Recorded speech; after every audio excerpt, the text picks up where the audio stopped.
The turning path as a Kennedy supporter has been one of the most unique experiences of any election cycle in history. Many of us joined in this journey when he was running as a Democrat, came alongside of him further in his bid as an independent, and some have made the crossover to the MAGA coalition government that is being led by President Trump. For many of us, our reservations and hesitations have been about our wariness of the first term of the Trump presidency. But we've also seen positive signs that things this time are different. I wanted to tell the story of that journey from the perspective of Mr. Kennedy's supporters. So I've asked a few people to describe how they have come to unite in this idea of a unity government, why what President Trump is now saying has more weight, and why Mr. Kennedy's involvement has helped them see that putting country before party or political gain is how we rescue the republic. Today's story is from Brenda, a Kennedy volunteer who has made the journey to this new world of our changing landscape in politics, and has decided that for her, in this election, the best way to see her goals as a Kennedy supporter come to fruition is through the election and presidency of Donald Trump. I was a Democrat all my life. As a teacher, I was surrounded by Democrats. That's what I listened to.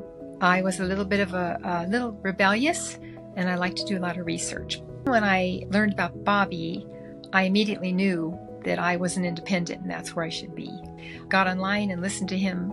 I read many of his books. Just the ethical part of him and the things that he stands for were right up my alley. Well, we had some indicators, that this was going to happen. Most of the volunteers did not believe it. And so we watched his announcement and I felt like I had been hit by a truck. What do we do now?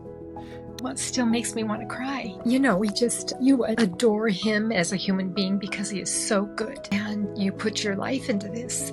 And so we had to swallow the bitter pill and go through the process. Bobby told us the big issues that they align on. And that was fantastic because that's what I've been, selling to all these people that I've met face to face. These are his issues. This is what he wants to do. I needed to open my mind to the possibility that Trump is different than he's been portrayed. I had believed all of the propaganda about him, and my son kept telling me, you're not listening to a good source. You need to open up and listen to other people. And I remembered that as I was going through this process. I see that what they did to Trump, they've done to Bobby this whole year. He seems to be thoughtful and caring about this country and a different human being. And I know that Bobby's done his research or he would never do this. And he knows all of this to be true. His demeanor has changed. He doesn't seem to be attacking. I heard him say very recently that we don't attack people, that it's not the right thing to do, that we talk about issues. And I thought, he sounds just like Bobby Kennedy. He cares about this country. And that's not the Trump that was painted to me on TV. It was shocking to me to see how many items that they did align on. Speaking of health, he's talking about the wars, ending wars. It's amazing to me. It's like I'm being introduced to this new Trump that I didn't know existed.